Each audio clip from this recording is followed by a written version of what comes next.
Hiu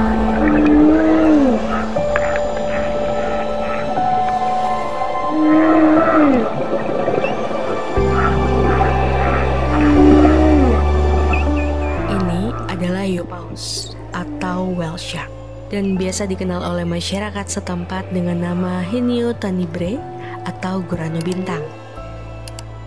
Hiu paus ini berukuran sangat besar dan disebut sebagai ikan raksasa terbesar di lautan. Meskipun tubuhnya besar, mamalia ini masuk ke dalam golongan hewan laut yang jinak dan sangat ramah pada manusia. Salah satu perairan yang bisa dengan mudah kalian jumpai hiu paus adalah Nabire. Tepatnya di pesisir Kuati Sore dan Soa, yang masuk ke dalam kawasan dari Taman Nasional Teluk Cendrawasih atau taman laut perairan terbesar di Indonesia. Hiu paus memiliki ukuran dari 2 hingga 12 meter atau setara dengan 1 truk tronton. Memiliki mulut yang lebarnya hingga 1,5 meter dengan filter raksasa yang hanya mampu menelan plankton dan ikan ukuran kecil. Corak hiu paus sangat khas dan tiap individu memiliki corak yang berbeda. Meskipun besar, hiu paus hanya bisa berenang dengan gerakan yang lambat dan elegan. Adanya mitos mengenai hiu paus yang berkembang di masyarakat. Mau dibilang dia habitatnya di sini, saya belum tahu persis, tapi dia selalu ada. Dari dulu masyarakat di sini anggap dia sebagai hantu. Jadi menurut cerita dari masyarakat, hiu paus sejak nenek moyang sering muncul ke permukaan, dan itu dianggap bahwa ketika nelayan mencari ikan kemudian ketemu dengan hiu paus, itu menjadi sebuah pertanda bahwa ada sesuatu yang tidak baik terjadi di kampung. Jadi itu dianggap hiu paus itu merupakan hantu laut. Penyebutan hantu karena kemunculan ikan besar ini tidak menentu, yang mereka anggap sesuatu yang misterius seperti hantu. Habitatnya sampai sekarang kan masih penelitian ya, artinya kita belum tahu apakah Taman Nasional Teluk Cendrawasih merupakan habitat hiu paus. Itu sampai sekarang kita belum bisa pastikan.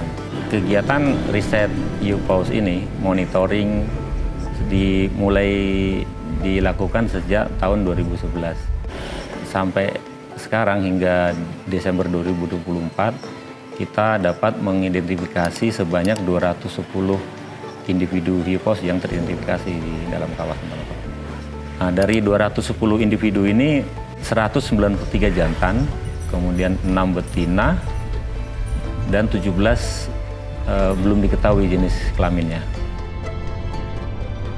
Banyaknya individu hiu paus yang ditemukan di perairan Nabire ternyata masih belum cukup menyimpulkan wilayah tersebut adalah habitat dari hiu paus. Sebanyak 210 individu itu rata-rata kan ukurannya kan 2 meter sih sampai 6,5 meter. Nah, sampai sekarang kan belum kita jumpai juvenilnya, artinya dengan ukuran di bawah 1 meter kita baru jumpai. Belum dijumpai yang ukuran kecil ya, belum dijumpai. Makanya kita tidak bisa pastikan habitatnya atau berkembang biaknya di tempat kita belum bisa pastikan. Ini perlu penelitian lebih lanjut. Meski belum disebut sebagai habitat dari hiu paus, tapi para wisatawan bisa menemui kapanpun di sini tanpa menunggu bulan dan musim tertentu. Selain di Nabire yang sering adanya kemunculan hiu paus, ada di Kaimana. Trennya kemunculan hiu paus yang ada di Nabire dengan di Kaimana.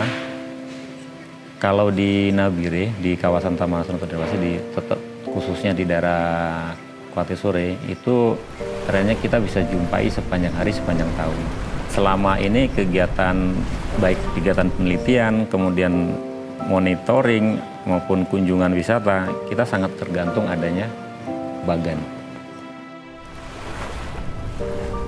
Kalau bagan tidak ada, ya memang ada, tapi datang dia akan istilahnya timbul dan pergi. Tapi selama bagan ada, selalu dia ada terus.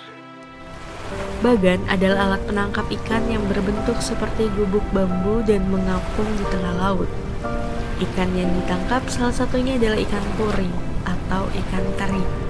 Aroma ikan ini yang menjadi daya tarik hiu paus untuk naik ke permukaan dan berputar-putar mengitari bagan. Dari pola pergerakan migrasi hiu paus itu ada 3 ya. Pertama yaitu hiu paus yang hanya bergerak di dalam kawasan Teluk Cendrawasih. Kemudian yang kedua tuh tipe migrasinya tuh dia keluar kawasan Taman Teluk Cendrawasih, dan uniknya setelah menjelajah atau migrasi ke luar itu kembali lagi. Terus yang terakhir itu migrasi yang keluar dan tidak kembali.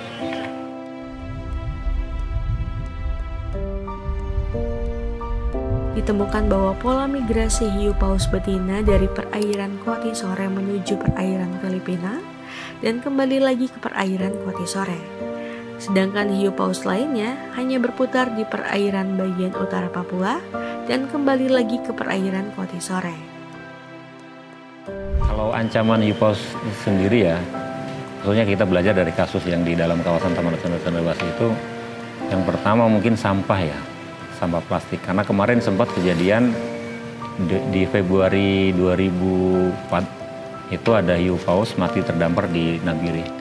Setelah dilakukan nekropsi, dibedah, ternyata di dalam lambung itu ada plastik, kemudian ada jaring yang tersangkut di tenggorokan. Hiu paus bisa menjadi indikator apakah perairan di kawasan tersebut subur dan sehat secara ekologis. Kehadiran limbah plastik dan kunjungan wisatawan yang tidak sesuai dengan SOP dapat menjadi ancaman bagi hiu paus.